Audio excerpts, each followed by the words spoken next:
9 months ago, my mum was diagnosed with pancreatic cancer.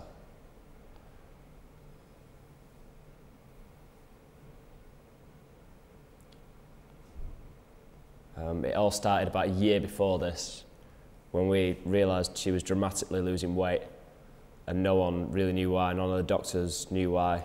They put her on a lot of medication that didn't really help her. It just sort of made things worse.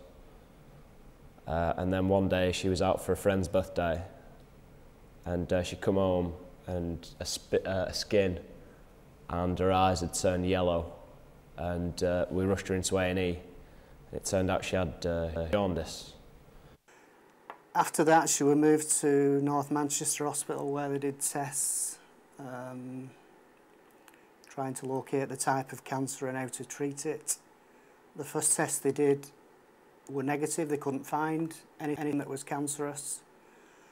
And for a day or two, we had a brief hope that the mass that they'd seen on the scan wasn't what they thought it was. And they gave us just enough rope to hang ourselves, because in the end they did find the cancer. And we've had to proceed from there, whereby for the last 6 months she's been getting treated at Christie's on chemotherapy, which has absolutely wiped her out. The tiredness has been beyond belief. The difference for me and my dad and Ben was that they didn't see it coming, and because I'm a nurse, I think I had more idea of what was coming. I think my dad and Ben thought it was some illness that was just going to be, once it was diagnosed, that it would be able to be fixed. I don't think my dad and Ben thought that my mum had cancer, and I think that me and my mum both knew that that was probably the case. They didn't find any cancer, and therefore they started to assume that it might be chronic pancreatitis, which, although isn't life-threatening, it's still a debilitating illness that has a lot of similar symptoms to pancreatic cancer. And at this point, I felt, I don't know, we sort of knew that it was the cancer, and being given hope in that sort of situation was very tough, because although I was happy that there was some hope of still having my mum, I knew that sooner or later it would get ripped away, and that was quite hard. That was probably the hardest thing about it. I wouldn't wish anyone to be told their mum's dying of cancer without having to go through it twice, and that's what I felt like I've had to go through now. Ben and I had to go to Preston. He had an appointment at Preston Hospital, and Stephanie, our daughter, and Sandra got the results of the scan in Rochdale, and they rang us in Preston telling us there was bad news and that we had to come back to Rochdale, including Ben, who was supposed to stay in Preston at uni. And they insisted Ben came back, so we knew it wasn't good news. On our return to Rochdale, we were sat down with a sister in her office. Stephanie already had the news, but her, Ben and I were sat together. Sandra was in a ward, and she explained rather bluntly that Sandra was discovered to have had pancreatic cancer. And because of the location of the pancreas, they can't operate on it because it covers too many blood vessels, and any operation she'd probably die on the table. So from that, it was a terminal condition.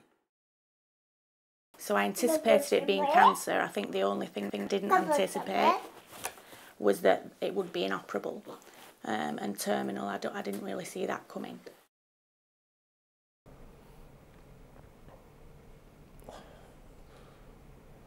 I think the biggest help to me up to now has been my family more than anything. My sister and my dad, obviously having been through the same thing that I'm going through at the minute, it makes it easier to talk to them because they understand exactly how I feel. I mean, I love my friends, and I know that my friends are always going to be there for me if I need them, but it doesn't really help when they don't really know what you're going through,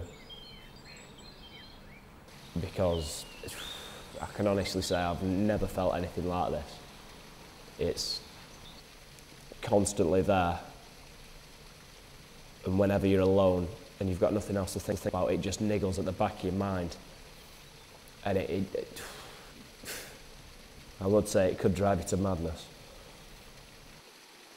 Stephanie's 33, she has a young family of her own, she has her own focus. She's obviously devastated about her mother, but she's got to a time in her life where she'll be able to deal with it. Ben's a bit more of a worry, he's 21. We can see it's created some anger in him, which I've tried to talk to him and tell him there's no... Anger in itself, it serves no useful purpose. It's a negative thing. You can't get anything good from it. It just takes you into a downward spiral, but when you're 21, I guess you don't think about things in those terms. But we worry for him most because he spends a lot of time out of the family circle now at university. I'm sure that fills his time to a large degree, but it'll come back to haunt him most days, I'm sure, about his mother. But from my perspective, I've had 40 years with this woman, and all right, that's going to be taken away from me, but the 40 years I wouldn't have swapped to do it any other way. Well, it's just, I mean, the difference between now and then is that there was a period initially after her being diagnosed of just hysteria, where I felt quite hysterical, where I wasn't just the shock of it all, and that I wasn't able to go to work, especially working as a nurse. I found that quite difficult. And not being able to show that upset to my mum and dad because they were already so upset that I felt that I had to be the strong one. At the start, when she first diagnosed, I was very depressed. Just couldn't find anything to make me happy. And even when I was around my mum, I had to fake a smile, just because I knew it'd make her stronger. And you know what, it's not about me, is it? Whatever I'm going through, she's going through a million times worse. So, around my mum, I try my best to be strong, I do. But sometimes it gets the better of you. More recently, I've been feeling angry, just asking that same old ridiculous question of why it had to happen to my mum. And I suppose inevitably it's going to happen to someone's mum. But what's there to be angry at? And I just feel desperately sad for everybody. I feel sad for my mum because I think she's too young for this. And I feel sad for my dad because I just think he'll be devastated. I feel sad for Ben because I just think, you know, at least my mum's seen what what has become of my life, if you like. She's seen Jonathan and she's seen my husband, but that will probably not be the case for Ben. She's seen me graduate, so I feel bad for Ben for that.